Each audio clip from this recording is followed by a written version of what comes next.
Translated into English by Kosho Yamamoto. 1973 from Dharmakshema's Chinese version. Chapter 12, On the Nature of the Tathagata. Kasyapa said to the Buddha, O world-honored one, is there self in the existences or not? The Buddha said, O good man, self means Tathagatagarbha Buddha womb, Buddha-Embryo, Buddha nature. Every being has Buddha nature. This is the self. Such self has, from the very beginning, been under cover of innumerable defilements. That is why man cannot see it. O good man, imagine that there is a poor woman here. She has true gold concealed in her house. But none of the people of her house, whether big or small, know of it. But there is a stranger, who, through expediency, says to the poor woman, I shall employ you. You must now go and weed the land. The woman answers, I cannot do this now.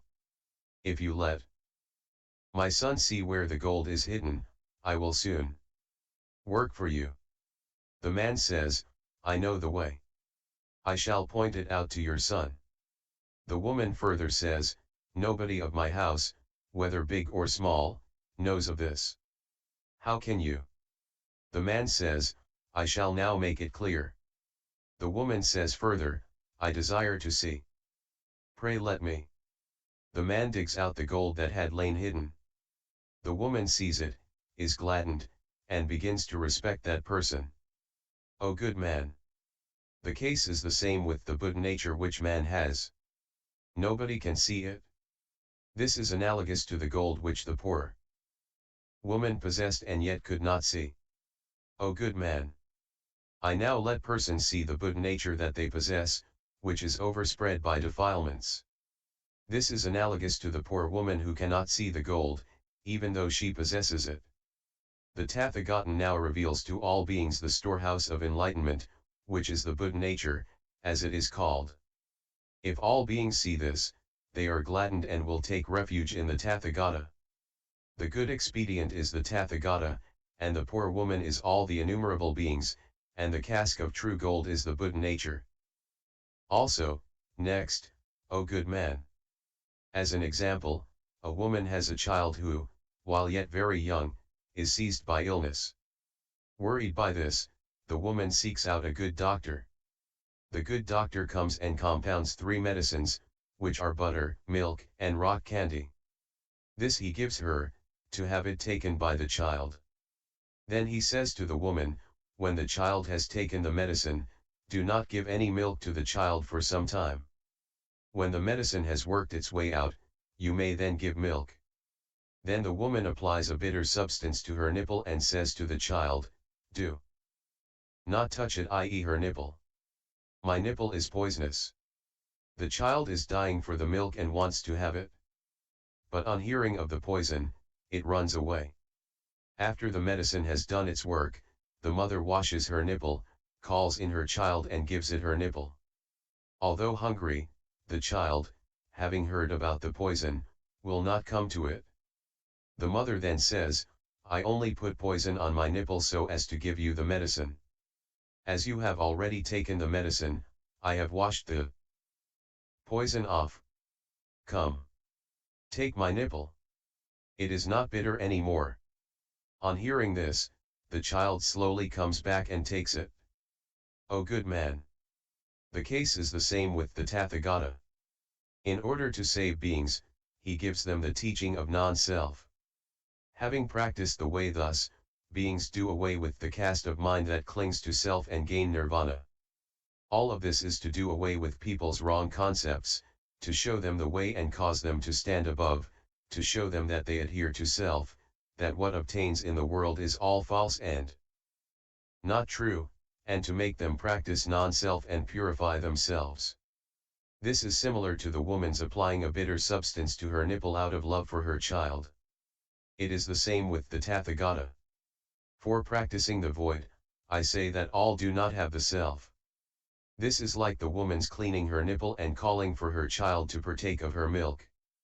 The case is the same with me, too. I speak of the Tathagatagarbha.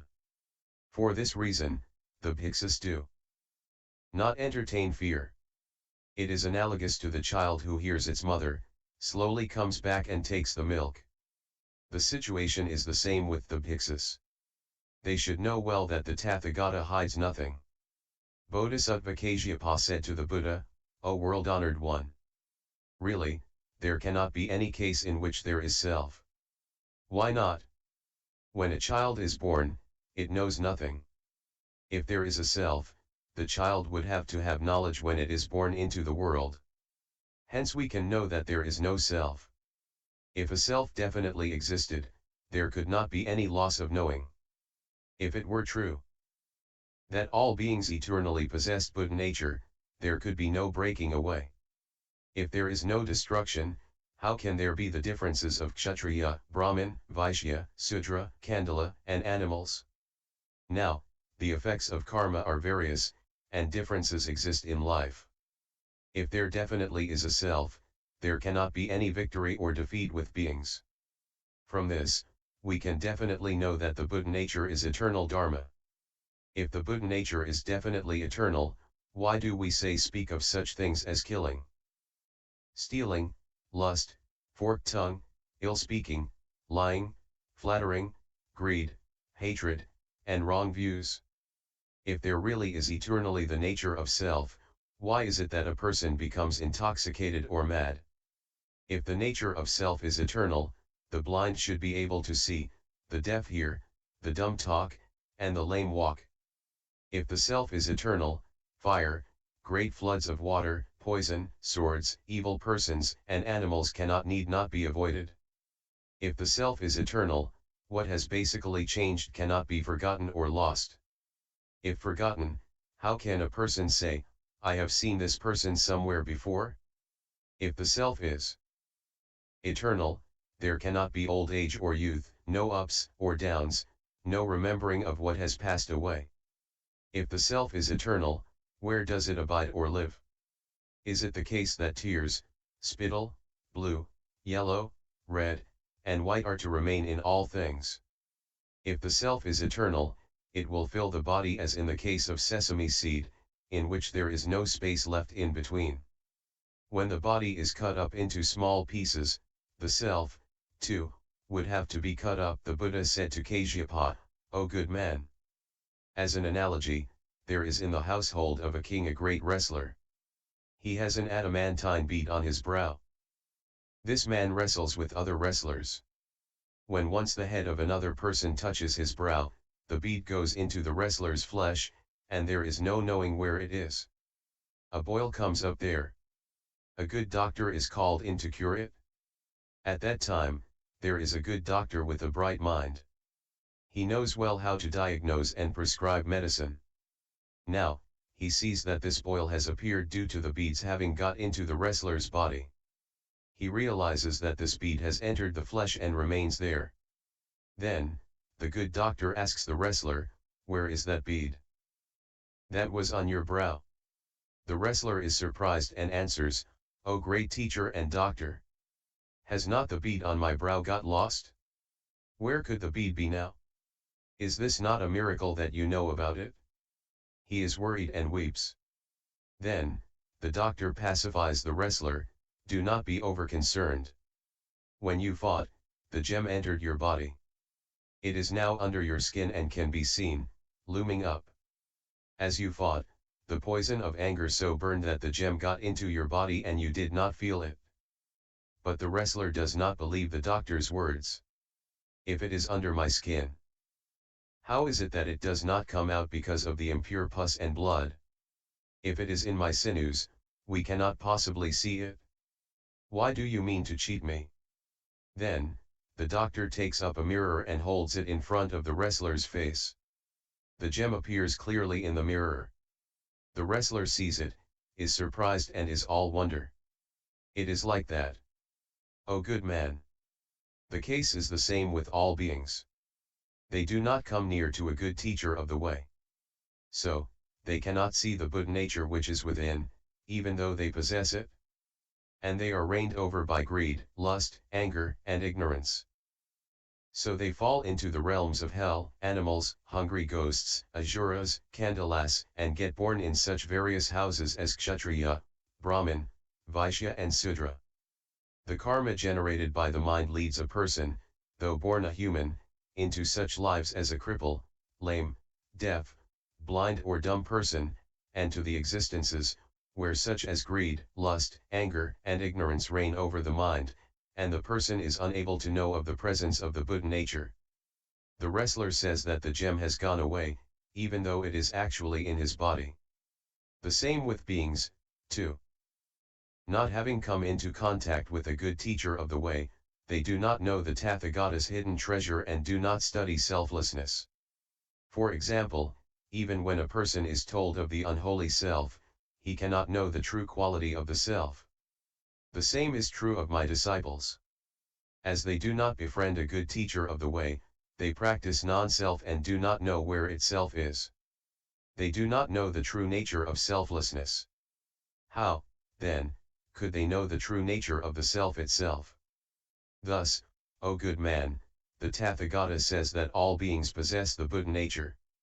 This is like the good doctors making the wrestler see where the adamantine jewel rests. All these beings are reigned over by innumerable defilements and thus do not know the whereabouts of the Buddha nature. When illusion is dispelled, there arises knowledge and brightness. This is like the wrestler seeing the gem in the mirror. O good man! It is thus the case that what rests undisclosed latent in the Tathagata is innumerable and is difficult for beings to think about. Also, O good man! As an example, there is a medicine in the Himalayas called pleasing taste. It tastes very sweet. It grows hidden under a deep growth of plants, and we cannot easily see it. But from its scent, one can come to know the whereabouts of this medicine. In days gone by, there was a Chakravartin who, placing wooden tubes here and there in the Himalayas, collected this medicine. When it had ripened, it flowed out and entered the tubes. It tasted truly right. When the king died, this medicine became sour, salty, sweet, bitter, or hot, or light. Thus, what is one, tastes differently according to the different places. The true taste of the medicine remains in the mountains, it is like the full moon. Any common mortal, sterile in virtue, may work hard, dig, and try, but cannot get it. Only a Chakravartin, high in virtue, appearing in the world can arrive at the true value of this medicine because of happy circumstantial concatenations. The same is the case here. O good man! The taste of the hidden store of the Tathagata is also like this. Overspread by all the growths of defilement, the beings clad in ignorance cannot hope to see it. We speak of the one taste. This applies, for instance, to the Buddha nature. On account of the presence of defilement, several tastes appear, such as the realms of hell, animals, hungry pretas, devas, human beings, men, women, non-men, non-women, kshatriya, Brahmin, Vaishya and Sudra. The Buddha nature is strong and vigorous. It is hard to destroy. Therefore, there is nothing that can kill it. If there were something that could indeed kill it, Buddha nature would die.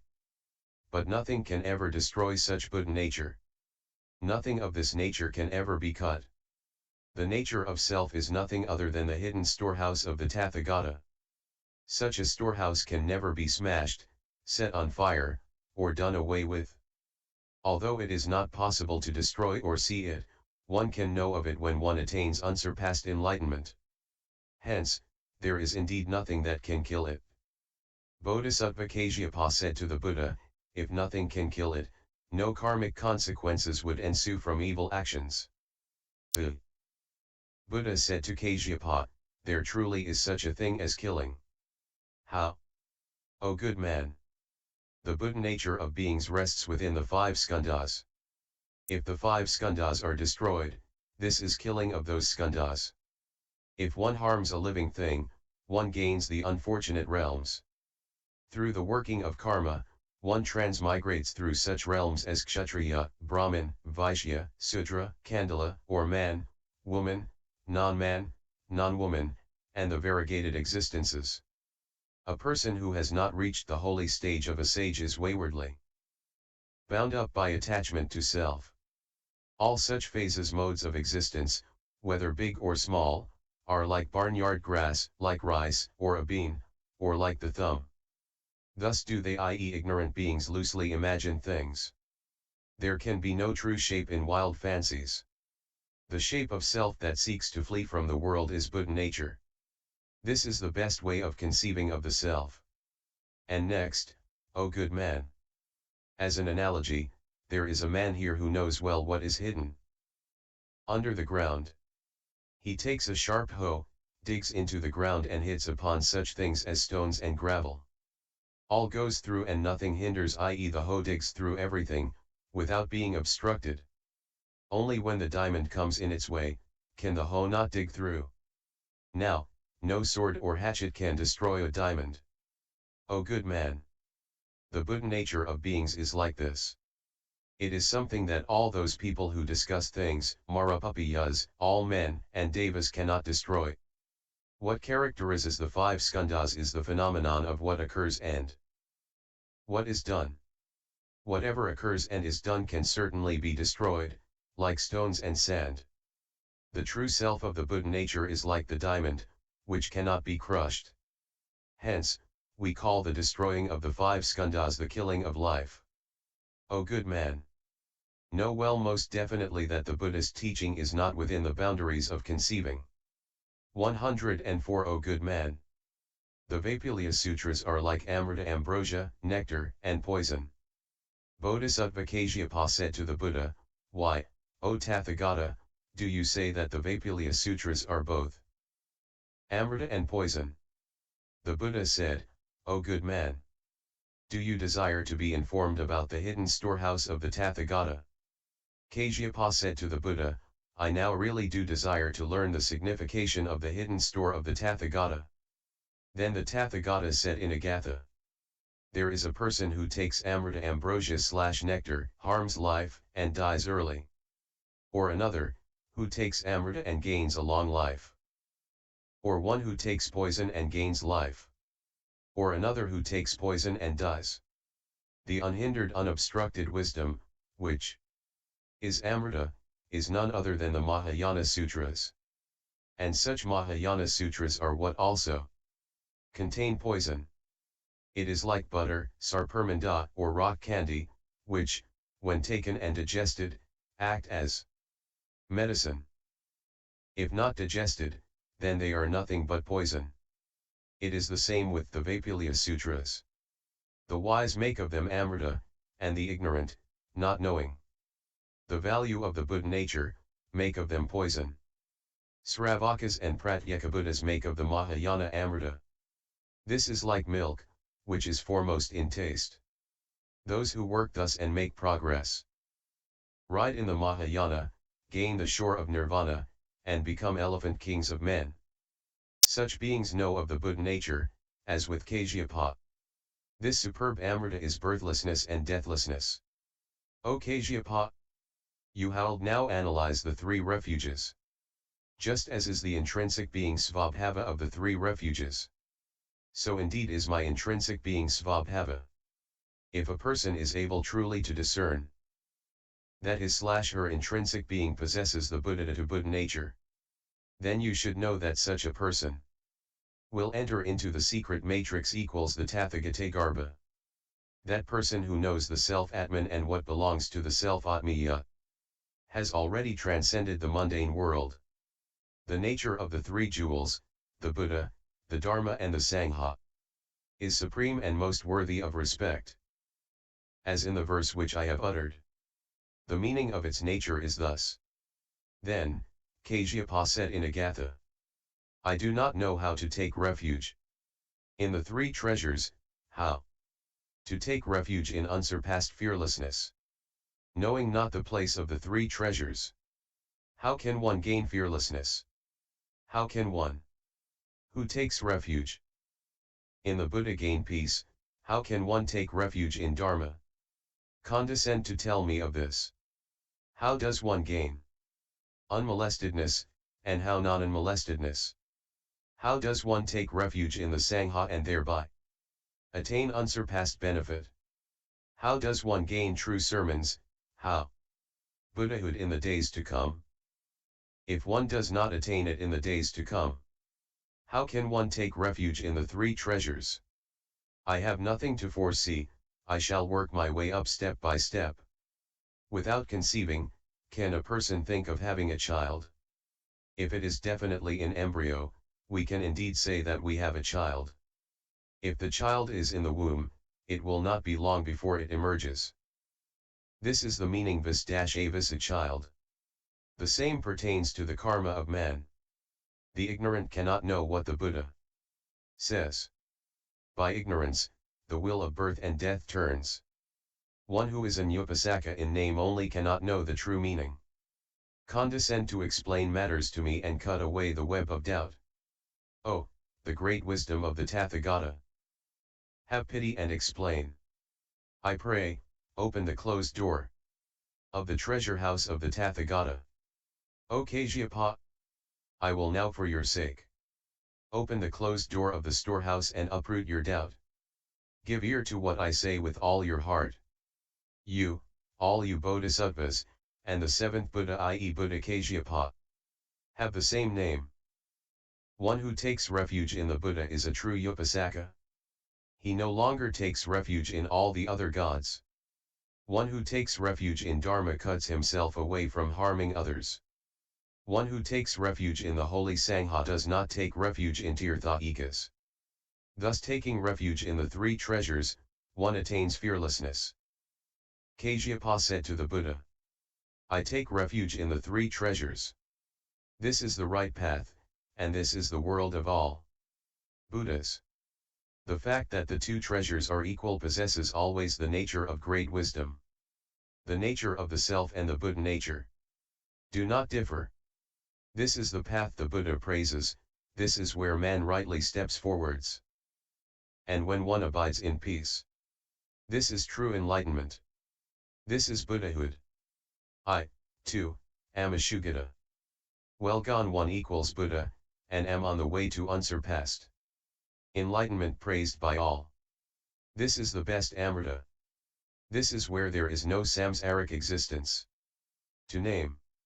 Then, the Buddha said to Kasyapa, O good man, do not view the three treasures as all Sravakas and common mortals do. In this Mahayana, there is no distinction between the three treasures. Why not? The Buddha nature contains within it the Dharma and Sangha. To teach Sravakas and common mortals, discrimination is resorted to and the three different aspects are spoken of regarding the three treasures. Following the way of the world, distinction is talked about regarding the three treasures. O good man! The Bodhisattva will think, this I now takes refuge in the Buddha. If this I attains enlightenment and Buddhahood, I shall not pay respect, worship, or make offerings to all the Buddhas. Why not? For all Buddhas are all equal. They are all taken refuge in by all beings. If one desires to pay respect to the Dharma body and the Sharira relics, one should also pay respect to the stupas of all Buddhas. Why? To guide in all beings. It also makes beings conceive in me a thought of the stupa, to make them worship and make offerings. Such beings make my Dharma body the place wherein they take refuge. All beings are grounded upon what is not true and what is false. I shall now, step by step, reveal true Dharma. If there are people who take refuge in monks who are not of the right caliber, I shall become the true refuge for them. If there are those who see the three refuges as distinct, I shall become a single place wherein they can take refuge. So there cannot be any distinction between the three refuges. To one born blind, I shall be his eyes, and to Sravakas and Pratyekabuddhas I shall become the true refuge. O good man! Such bodhisattvas enact the works of the Buddha for the sake of innumerable evil beings and all wise people. O good man! There is, as an example, a person here who goes to the battlefield and thinks, I am the first of all of these. All soldiers depend on me.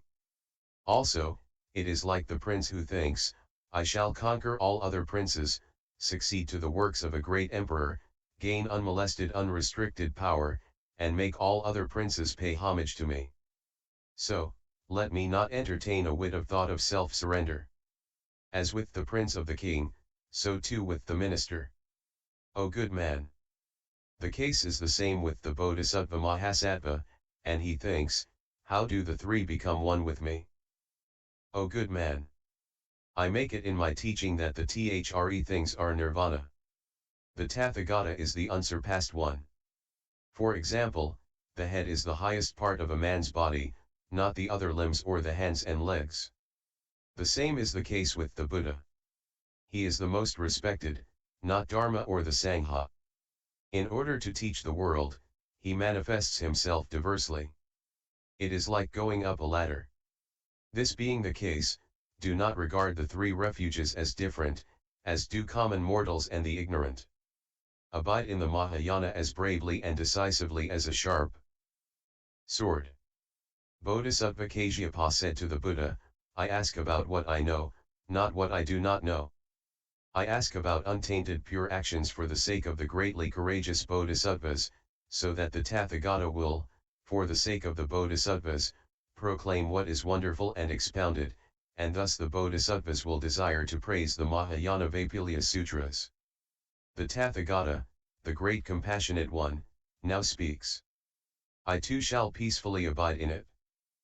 The pure actions of the Bodhisattva are well proclaimed in the great Nirvana Sutra. O world-honored one! I shall now, for the sake of all beings, disseminate the undisclosed store of the Tathagata. Also, I shall now well attest to, and know, the three refuges. If any being believes strongly in the teaching of the great Nirvana Sutra, such a being will all naturally clearly attain the three refuges. Why? Because the close-guarded store of the Tathagata possesses the Buddha nature. Any person who disseminates the sutra says that one possesses the Buddha nature within one's body. Any such person does not, far out, take refuge in the three treasures. Why not? Because one in the life to come perfects the three treasures. Because of this, Sravakas, Pratyekabuddhas, and all others come, worship and pay homage to me. O good man! Because of this, learn Mahayana Sutras. Kasyapa further said, Buddha nature thus cannot be known. The signs of perfection and the minor marks of excellence are also of wonder. Then the Buddha praised Bodhisattva Kasyapa, well said, O good man! You have accomplished the deepest and sharpest of wisdom. I shall now tell you how one enters the Tathagatagarbha. If self lives, this is the teaching of is. It does not part from suffering.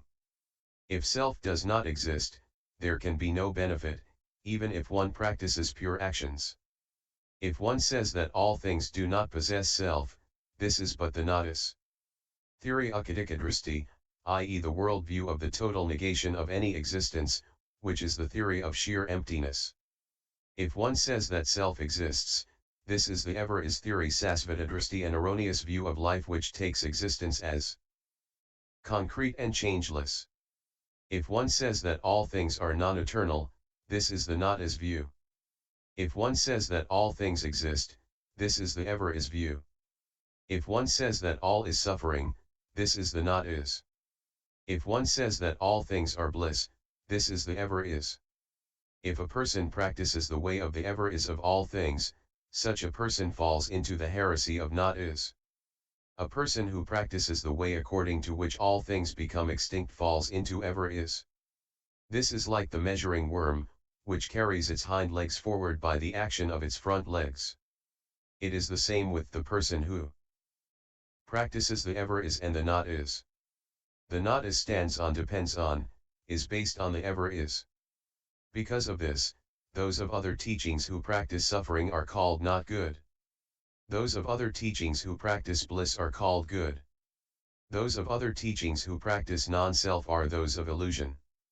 Those of other teachings who practice the ever-is say that the Tathagata secretly stores truths away. So-called nirvana does not have any grotto or house to live in. those of other teachings who practice the nadis. Refers to property, those of other teachings who practice the ever is refers to Buddha, Dharma, Sangha, and right emancipation. Know that the middle path of the Buddha negates the two planes and tells of true Dharma. Even common mortals and the dull abide in it and have no doubt. It is as when the weak and the sick take butter, as a result of which they feel light in spirit.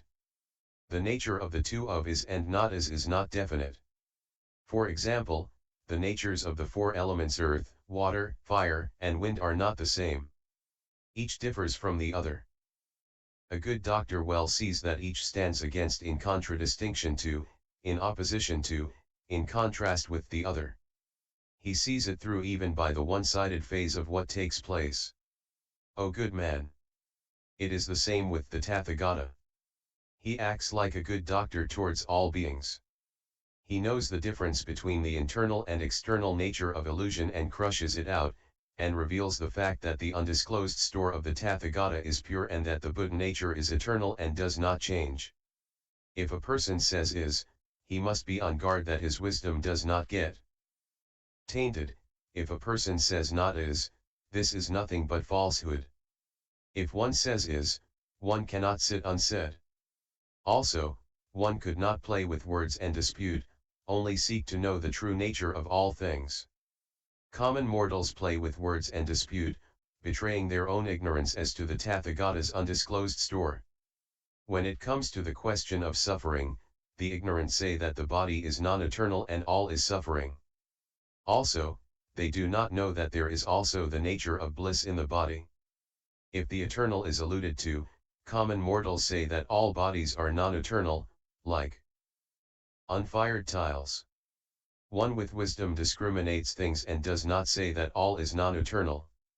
Why not? Because man possesses the seed of the Buddha nature. When non-self is talked about, common mortals say that there cannot be self in the Buddhist teaching.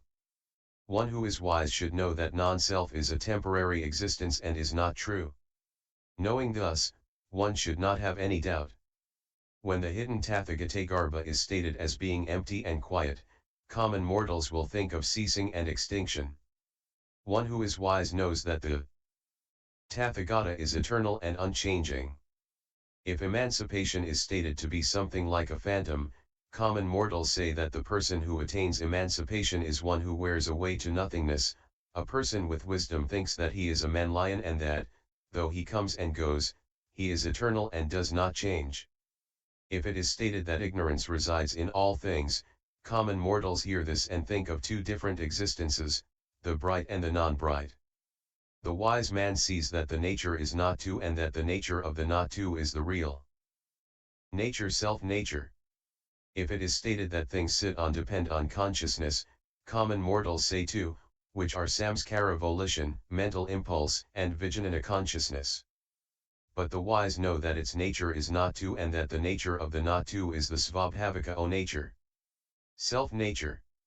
If we speak of the 10 good deeds and 10 evil deeds, of what can be made and what cannot be made, of good realms and evil realms, white teaching Sukla Dharma equals Sadharma equals wonderful Dharma and black teaching Krishna Dharma equals Pali Kanhadhama, common mortals conceive of two things. But the wise know that the nature is not two and that the nature of the not two is the real nature. When it is stated that all things end in suffering, common mortals say that this is two. But the wise know that the nature is not two and that the nature of the not two is the real nature. If we state that all things made are non-eternal and that the undisclosed store of the Tathagata, too, is non-eternal, common mortals say too. But the wise know that the nature is not two and that not two is the real nature. If all things have no self and the undisclosed store of the Tathagata has no self, common mortals say that the nature is two. But the wise know that it is not two and that not two is the real nature. There cannot be the two things of self and non-self. This is what the undisclosed store of the Tathagata refers to. This is what is praised by uncountable, innumerable, boundless numbers of all Buddhas. I, now, in this all-perfect sutra, explain all. There is the not two in the nature and characteristics of self and non-self. You should take things thus. O good man! You should strongly uphold and think about such sutras. I have already stated in the Mahaparinirvana Sutra that there are not the two phases aspects, phenomena of self and non-self. The case is thus. From fresh milk we get cream, from cream fresh butter, from fresh butter clarified butter, and from clarified butter sarpermanda. Does the nature of the cream come from the milk itself, or from without? And the same is the case with sarpermanda. If it comes from without, it is something made by another and not something come out of the milk itself. If it does not come out of the milk has nothing to do with its coming about. If it comes out of the milk itself, it cannot come out in a similar way and continuously. If it comes out continuously, it cannot come out together. If it does not come out together, the five tastes cannot be for once only. Though not for once only, it cannot definitely come about from other places. Know that in milk there is already the phase element, aspect of cream. As it possesses much sweetness, it cannot change. The same with sarpermanda. When the cow feeds on the grass of watery places, its blood changes and we get milk. If the cow feeds on sweet grass, the milk becomes sweet, and if on bitter grass, the milk becomes bitter. In the Himalayas, there is a type of grass called peanutney. If the cow feeds on this, it will produce pure sarpermanda and there will be no such color as blue, yellow, red, white or black. The grass and cereals work upon affect the color and taste of the milk. Two aspects come out of all beings by the karmic relations of brightness and ignorance. When the gloom changes, brightness comes about. The case is the same with the good and not good of all things. There can be no two aspects. Bodhisattva Kasyapa said to the Buddha, O world-honored one! You, the Buddha, say that there is cream in milk. What does this mean? O world-honored one! If there definitely is cream in milk and if it is true that it cannot be seen because of the minuteness of its size, how can we say that cream comes about through the causal relations of milk? When things originally have no root element, we can say that a thing is born. If it exists already, how can we say that life comes about?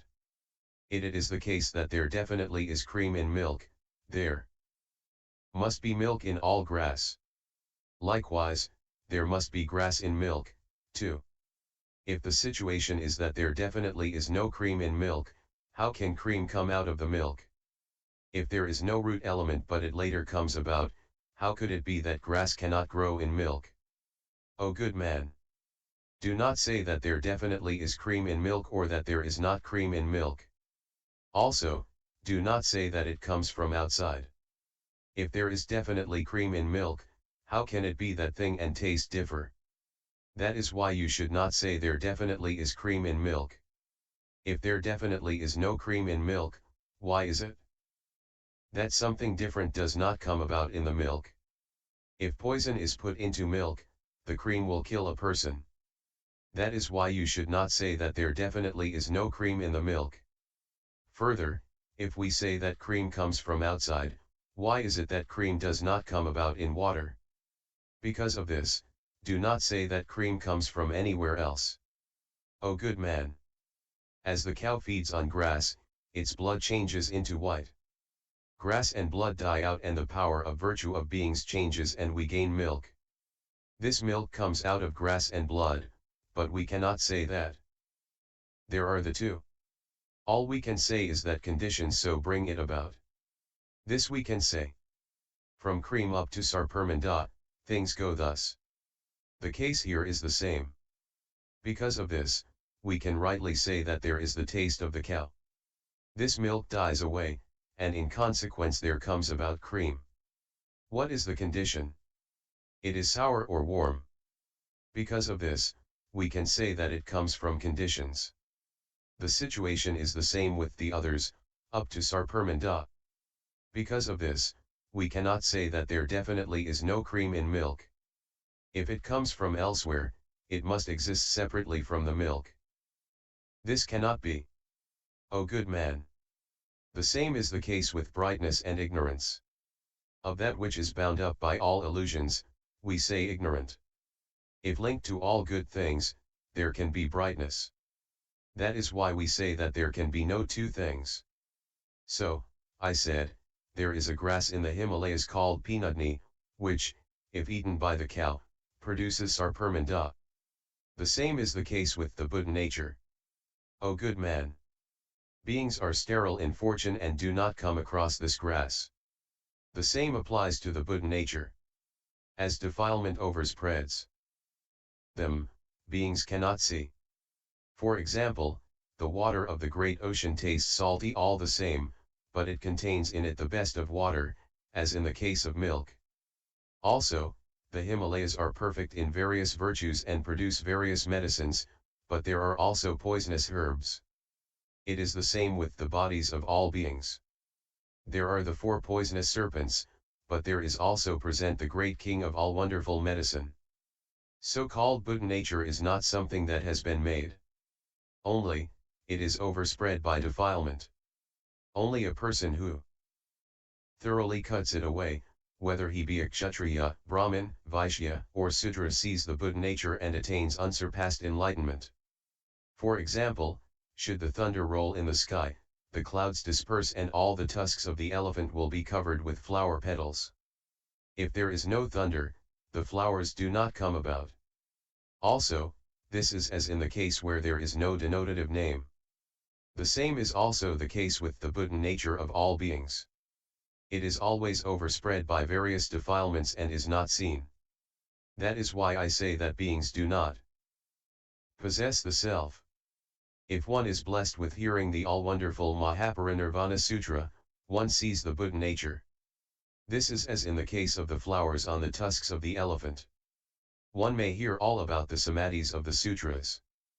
But if one does not hear the sutra, one cannot get to the wonderful form of the Tathagata. If is as when there is no thunder, when one no longer sees flowers on the tusks of the elephant. On hearing this sutra, one comes to know of the undisclosed latent Buddha nature, about which the Tathagata speaks. This is like seeing the flowers on the tusks of the elephant. On hearing this sutra, all innumerable beings come to know that this is the Buddha nature. Because of this, I speak about great nirvana and say that I expand the Dharma body, the undisclosed store of the Tathagata. This is as with the thunder, when flowers fall upon the tusks of the elephant. As this long upholds and nurtures the great meaning, this is called Mahaparinirvana. If any good man or woman learns this all-wonderful sutra of great nirvana, they should know that they are doing a work of thanksgiving and are true disciples of the Buddha. Bodhisattva Kasyapa said to the Buddha, "It is exceptionally wonderful, O world-honored one. The so-called Buddha nature is profound to know, it is hard to see and attain. Sravakas and Pratyeka Buddhas cannot hope to partake of it." The Buddha sighed, "O good man! It is thus, it is thus. It is just as you praise it, it does not differ from what I say." Bodhisattva Kasyapa said to the Buddha, "O world-honored one! To what extent is the Buddha nature profound and how difficult is it to perceive and get into?" "O good man! As an analogy, blind persons consult a good doctor for a cure. With that, the doctor opens up the membrane of the eye with a golden barbed blade and then, holding up one finger, asks, 'Can you see this?' The blind person says, 'I cannot see it yet.' Then, the doctor holds up 2 fingers, and 3 fingers. Then, the person says that he can see to some extent. O good man! When this wonderful sutra of great nirvana is one that has as yet not been delivered by the Tathagata, the same is the case. Although innumerable bodhisattvas may well perfectly practice the paramithas spiritual perfections, they might only reach the stage of the 10 abodes bhumis and yet may not be able to see the Buddha nature. If the Tathagata speaks, they may see to some extent. When these bodhisattvas have seen all, they will say, 'Oh, wonderful, O world-honored one!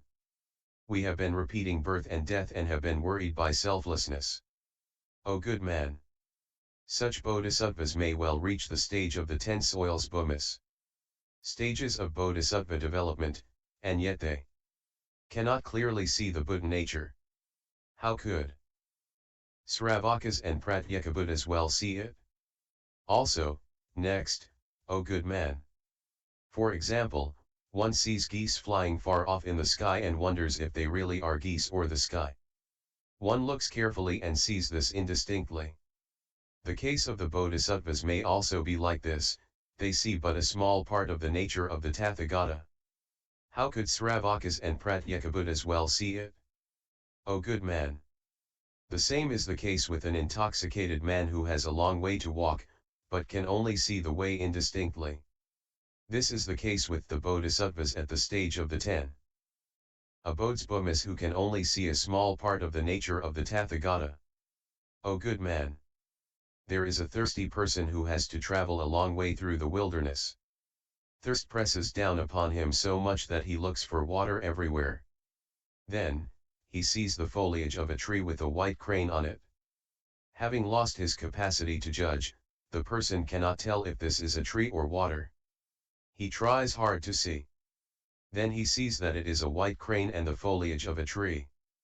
It is similar to the Bodhisattvas of the stage of the 10 abodes, who sees but a small part of the nature of the Tathagata. O good man. For example, there is here a man who is in the middle of a great ocean. Far out, an innumerable 100,000 yojanas away, he sees a great galleon, the rudder tower and storied building parts of the ship. He looks and thinks to himself, is this a rudder tower or is it the sky? He looks for a long time and his mind becomes fixed, and he comes to know that it is a rudder tower. The same is the case with the Bodhisattva of the stage of the 10 Bodhisattvas, who sees within himself the nature of the Tathagata. For example, there is here a prince who is weak in physique and who passes the night in playing, and it is now dawn. He tries but cannot see clearly. The case is like this. The Bodhisattva of the stage of the 10 Bodhisattvas thus sees the nature of the Tathagata within himself. And, likewise, what he sees is not clear. Also, next, O good man. For example, a government official, driven by routine work of this kind, comes home late in the evening. There is a flash of lightning for a moment, and he sees a group of cows. Then he thinks, is this a group of cows, or a cloud, or a house? He looks for a good while and comes to the conclusion that they are cows. And yet, he cannot be too sure. The Bodhisattva of the stage of the 10 Bodhisattvas sees the nature of the Tathagata within himself, and yet he cannot see it clearly. The situation is like this. Also, next, O good man. A bhiksu who upholds the precepts looks at some water in which there are no worms. And yet, he sees a worm, and thinks to himself, is the thing that moves in the water a worm or a bit of dust? He stares at it for a good while. Even after he has realized that it is a piece of dust, he is not quite sure. It seems so. The same is the case with the Bodhisattva of the stage of the 10 Bodhisattvas, who thus sees within himself the nature of the Tathagata. Nothing is very clear. 111 Also, next, O good man. For example, a man sees a child in the darkness, far off. He thinks, is this a cow, a man, or a bird? He keeps gazing at it for a goodly while. He now sees that it is a child, and yet he does not see it very clearly. It is thus. The same applies to the Bodhisattva who is at the stage of the 10 Bodhisattvas and who sees within himself the nature of the Tathagata. Nothing is completely clear. Also, next, O good man. There is a person who, in the darkness of the night, sees the image of a Bodhisattva and thinks, can this be the image of a Bodhisattva, of Mahesvara, of great Brahma, or of someone in monastic garb? The person gazes at it a good while and comes to think that it is the form of a Bodhisattva, and yet, he does not see it very clearly. It is the same with the Bodhisattva of the 10 Bodhisattvas who sees within himself the nature of the Tathagata. Nothing seems to be very clear. O good man. The Buddha nature that one has is the deepest and the most difficult thing to see. Only the Buddha can know it well. It is not within the reach of Sravakas and Pratyekabuddhas. O good man! The wise should see thus and know of the nature of the Tathagata. Bodhisattva Kasyapa said to the Buddha, O world-honored one! The Buddha nature is very delicate and difficult to know. How can one perceive it well with the fleshly eye? The Buddha said to Kasyapa, O good man! Even thoughtlessness, non-thoughtlessness, heaven is also not within reach of the two vehicles.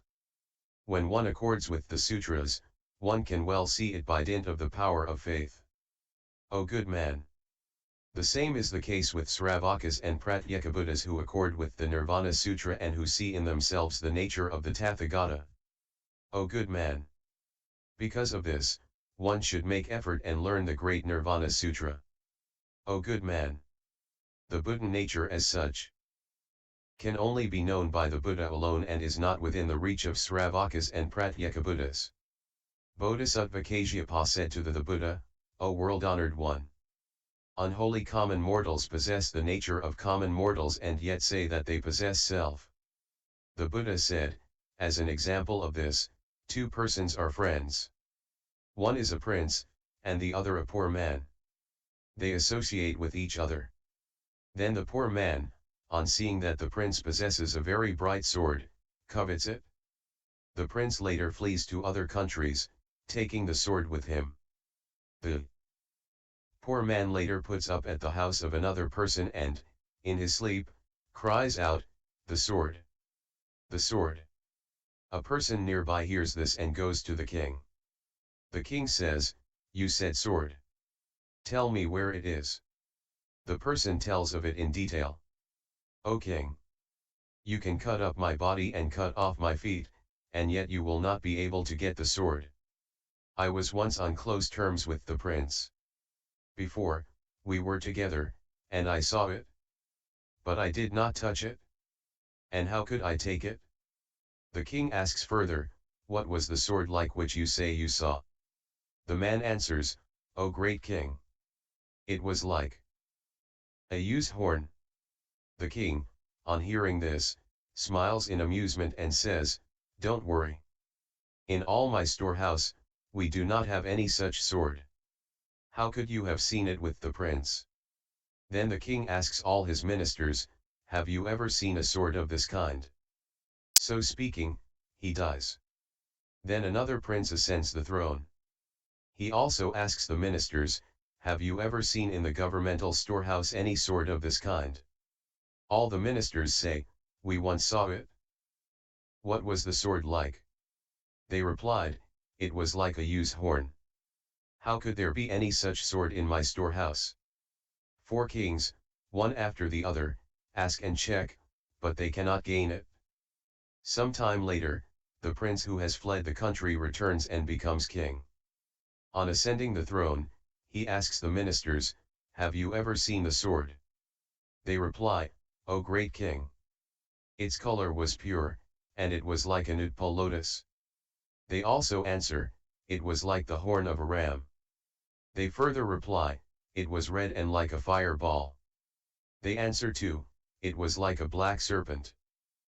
Then the king laughs, "All of you have not, in truth, seen my sword. Noble son!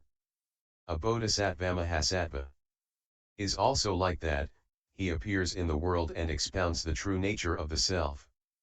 After he has expounded it, he departs, as for example like the prince who takes the wondrous sword and flees to another country.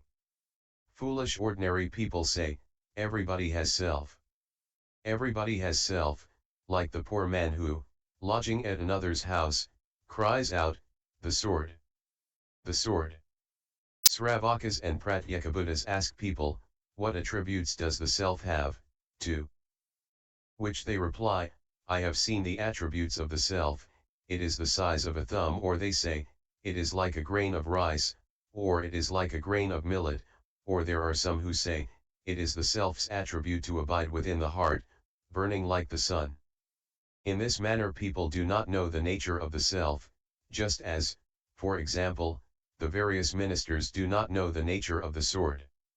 While a bodhisattva discourses thus about the quality of the self, ordinary people do not but impute various false concepts to the self, just as when asked about the attributes of the sword the ministers reply that it is like the horn of a ram. These ordinary people generate false views in succession from one onto the other. In order to eliminate such false views, the Tathagata reveals and discourses on the non-existence of a self, just as when the prince tells his various ministers that there is no such sword in his treasury. Noble son, the true self that the Tathagata expounds today is called the Buddhadhatu Buddha nature. This manner of Buddhadhatu is shown in the Buddha Dharma with the example of the real sword. Noble son, should there be any ordinary person who is able well to expound this, then he speaks in accordance with unsurpassed Buddha Dharma. Should there be anyone who is well able to distinguish this in accordance with what has been expounded regarding it, then you should know that he has the nature of a bodhisattva. YouTube video Buddhist Sutra.